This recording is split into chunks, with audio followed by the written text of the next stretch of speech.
बोलताय का? सभापती महोदय, माननीय अध्यक्ष महोदय, हा बांबूचे संबंधित नाही आहे. बांबूची वेळ गेली आता.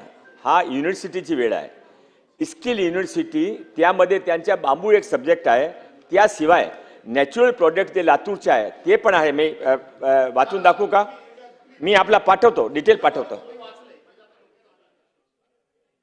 महोदय, हे सगळं आहे चांगलं, शेतकऱ्यांचं उत्पन्न वाढवण्याच्या दृष्टीनं चांगलं आहे, अनेक गोष्टींना चांगलं आहे, पर्यावरणाच्या दृष्टीनं चांगलं आहे. याच्यामधून कपडा वगैरे तयार केला तर तो खूप चांगला टिकाऊ, किंवा त्या आपल्या बशा आपण घरी वापराकरता ट्रे बी तयार करतो ते करावे वगैरे वगैरे वगैरे याच्यामध्ये आहे, मी कुठेतरी वाचलंय. पण मंत्री महोदय, याच्यामध्ये आपण असं आत्तापर्यंत कुठं GR मध्ये किंवा आतापर्यंत सरकारी आदेशामध्ये इतक्या वर्षाच्या अनुभवामध्ये मी जे वाचलं नाही, कुठं मला माहीत नाही, त्या लिहिलेलं आहे.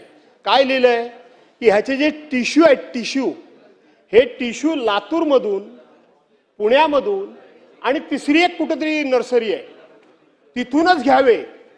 हे असं कसं असू शकतं? शेतकऱ्यांना पर टिश्यूला आपण किती रुपये देणार त्याची किंमत ठरलेली आहे. माझ्या हातामध्ये आता बिल नाही, परंतु मी वाचलंय ते. आणि म्हणून पर टिश्यूला आपण पैसे किती देणार. दुसरी गोष्ट, ही जे टिश्यू कल्चर किंवा हे टिश्यू आहेत ना, हे अध्यक्ष महोदय आपण स्वतः ट्रान्सपोर्ट करायचे आहेत. मग त्या एरियामध्ये जर एखादी नर्सरी आपण जर उभी केली तर त्या नर्सरीतून तिथल्या तिथे ट्रान्सपोर्टेशनचा खर्च कमी होईल.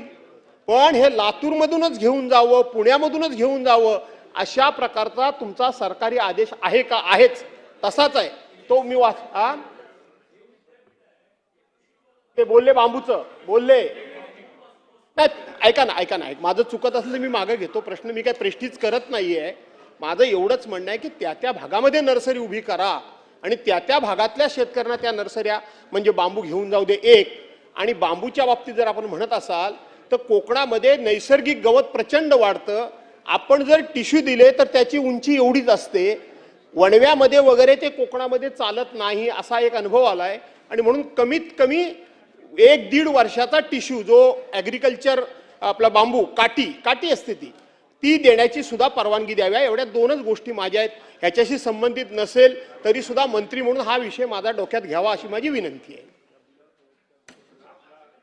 जे काही विषय मांडला ते चांगला विषय आपण नक्की लक्षात घेऊ. पण आपली माहितीसाठी आपल्याकडे बिलची कॉपी नाही म्हणून हा कन्फ्युजन झाला. मी आपला एक मिनिट सांगतो. यामध्ये त्यांच्याकडे जे स्किल युनिव्हर्सिटीचे पाशा पटेल स्किल युनिव्हर्सिटी आहे प्रपोज, त्यांचे जे कोर्स आहे आपलं school of environmental sustainable skills, school of biodiversity and ecosystem management skills, school of renewable resources and energy management skills, school of commerce management and business skills, school of hospitality cruise line and culinary skills, school of media and communication skills. हे skill युनिव्हर्सिटीमध्ये काय, त्यामध्ये वेगळी building असती, वेगळे courses असतात, diploma courses असतात, आपले डिग्री कोर्सेस असतात आणि आपले अजून ते जे स्पेशल कोर्सेस ते पण इथे असतात. आणि हा स्किल युनिव्हर्सिटीमध्ये तिथे बांबू त्यांच्या प्रिय विषय म्हणून त्यांचे पाशा पाटील म्हणे बांबू असा सर्वांच्या मनामध्ये आहे. म्हणून ते विषय मी तुमच्या त्याशिवाय हे सर्व काही विषय ते शिकवणार आहे. हा म्हणून मी पाठवला तुम्हाला भास्कर जरा मी आपल्या पाठवला. हे जे काही सब्जेक्ट आहे त्यासाठी आपल्या पाठवला ना. हा लातूर एक मी पाठवला आपल्याकडे. एक मिनिट मला संपू द्या अध्यक्ष महोदय. हा लातूर एक मागासलेला विभाग आहे. त्यामध्ये ते हिम्मतीने ते मोठा त्याने उभा केला आहे. त्यामध्ये 25 एकर मिनिमम जमीन हे पाहिजे, 1 लाख स्क्वेअर फीट कन्स्ट्रक्शन पाहिजे, त्याशिवाय सर्व फॅकल्टी पाहिजे आणि ते सर्व करून ते आपल्याकडे आले म्हणून आपण त्याने शिक्षण बोला. हे जे बिल क्रमांक 8 आहे प्रायव्हेट विद्यापीठाचं बिल आहे. याच्यामध्ये माननीय मंत्री महोदय, लोकल डोमिसाईल, महाराष्ट्राचं डोमिसाईल आणि महाराष्ट्राच्या बाहेर डोमिसाईल याच्यामध्ये काही आपण पर्सेंटेज ठरवलेले काय असं थोडीशी आम्हाला माहिती द्या.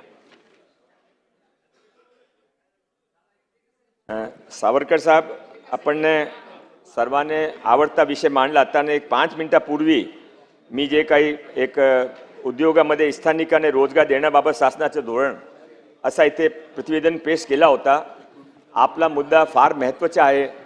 आपली या मोठी अडचण आहे की महाराष्ट्रामध्ये फार कंपन्या येते, इन्व्हेस्टमेंट येतात, जॉब पण आहे, पण आपले लोकल महाराष्ट्रांचे मुलामुली त्यामध्ये किती जॉब घेता हा एक प्रश्नचिन्ह आहे.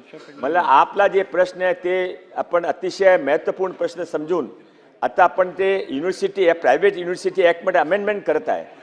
त्या अमेंडमेंट ॲक्टमध्ये कमीत कमी आम्ही आता जे रूल आहे त्यामध्ये 40% लोकलसाठी रिझर्वड आहे. ते आपण वाढून आपण ते 60% करू असा मी प्रयत्न. चला आता चला बस चला झालं, सविस्तर चर्चा झाली.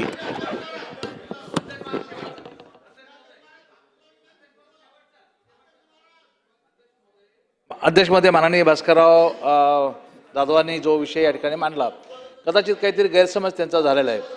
पाशा पटेल हे आमच्या भागातले एक अत्यंत कष्टाळू व्यक्तिमत्व आहे. शेतकऱ्यांच्या बाबतीमध्ये अत्यंत अभ्यासपूर्ण काम करणारे व्यक्तिमत्व आहे. त्यांनी प्रचंड अभ्यास यामध्ये केला, प्रचंड मेहनत घेतली आणि त्या भागातल्या नागरिकांना, विशेषतः मराठवाड्यातल्या नागरिकांना बांबूची शेती करावी अशा प्रकारचा प्रयत्न त्यांनी केलेला आहे. तुम्ही जो आक्षेप घेतला की बाबा फक्त लातूरहूनच का घ्यावं, तर त्यांनी त्यात काम केलेलं आहे, भरपूर मेहनत घेतलेली आहे. तुमच्या कोकणात जर होत असेल तर आमचं काही म्हणणं नाही ना, कोकणातही करून घ्या किंवा इतर जिल्ह्यात घेऊ तर काही हरकत नाही, पण ते थोडंसं आक्षेपार्ह मला या ठिकाणी वाटतं. आणि निश्चितपणे मुभा आहे, अनेक नर्सऱ्या स्थापन करा. माननीय मंत्री महोदयांनी या पिकाच्या संदर्भामध्ये अनेक नर्सऱ्या स्थापन करण्याचं आपण या ठिकाणी सभागृहाला द्यावी. चला तर एक वाक्य माझ्या सदृ विधेयक विचारात घेण्यात यावे असं ते ऍड करू. महोदय, माझे मित्र खोतकर साहेब यांचा काहीतरी गैरसमज झालेला दिसतोय. पाशा पटेल हे माझे देखील मित्र आहेत आणि आता माझं लक्ष गेलं ते समोर पण बसलेत, अगोदर माझं लक्ष नव्हतं. मुद्दा आहे त्यांनी केलेलं काम या क्षेत्रामध्ये, बांबू ह्या क्षेत्रामध्ये किंवा बांबूपासून वेगवेगळी जी प्रोडक्ट त्यांनी बनवलेली आहेत ती अत्यंत कौतुकास्पद आहेत.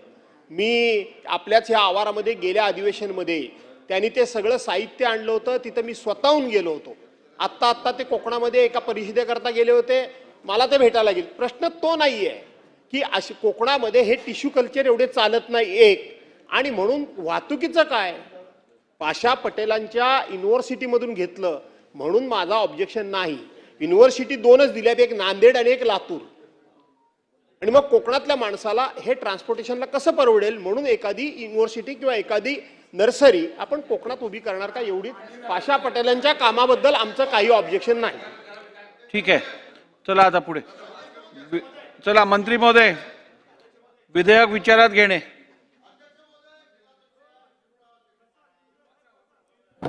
अध्यक्ष महोदय, सदृ विधेयक विचारात घेण्यात यावी. वाचायला सांगा. प्रस्ताव असा आहे की विधान परिषदेने संमत केलेले सन 2026 चे विधान परिषद विधेयक क्रमांक 8 महाराष्ट्र खाजगी कौशल्य विद्यापीठ स्थापना व विनियमन सुधारणा विधेयक 2026 विचारात घ्यावे. प्रश्न असा आहे की विधान परिषदेने संमत केलेले सन 2026 चे विधान परिषद विधेयक क्रमांक 8 महाराष्ट्र खाजगी कौशल्य विद्यापीठ स्थापना व विनियमन सुधारणा विधेयक 2026 विचारात घ्यावे. काय? अनुकूल असतील त्यांनी होय म्हणावे, प्रतिकूल असतील त्यांनी नाही म्हणावे. होयचे बहुमत आहे, होयचे बहुमत आहे. विधेयक विचारात घेण्यात आले. आता विधेयक खंडशः विचारात घेण्यात येईल. खंड 2 व खंड 1 संपूर्ण शीर्षक आणि हेतुवाक्य हे विधेयकाचे भाग समजण्यात यावेत. अनुकूल असतील त्यांनी होय म्हणावे, प्रतिकूल असतील त्यांनी नाही म्हणावे. होयचे बहुमत आहे, होयचे बहुमत आहे. खंड 2 व खंड 1 संपूर्ण शीर्षक आणि हेतुवाक्य विधेयकाचे भाग झाले. माननीय अध्यक्ष महोदय, विधान परिषदेने संमत केलेले 2026 चे विधान परिषद विधेयक क्रमांक 8 महाराष्ट्र खाजगी कौशल्य विद्यापीठे स्थापना व विनियम सुधारणा विधेयक 2026 संमत करण्यात यावे. प्रस्ताव असा आहे की विधान परिषदेने संमत केलेले सन 2026 चे विधान परिषद विधेयक क्रमांक 8 महाराष्ट्र खाजगी कौशल्य विद्यापीठे स्थापना व विनियमन सुधारणा विधेयक 2026 संमत करावे. प्रश्न असा आहे की विधान परिषदेने संमत केलेले सन 2026 चे विधान परिषद विधेयक क्रमांक 8 महाराष्ट्र खाजगी कौशल्य विद्यापीठे स्थापना व विनियमन सुधारणा विधेयक 2026 संमत करावे. अनुकूल असतील त्यांनी होय म्हणावे,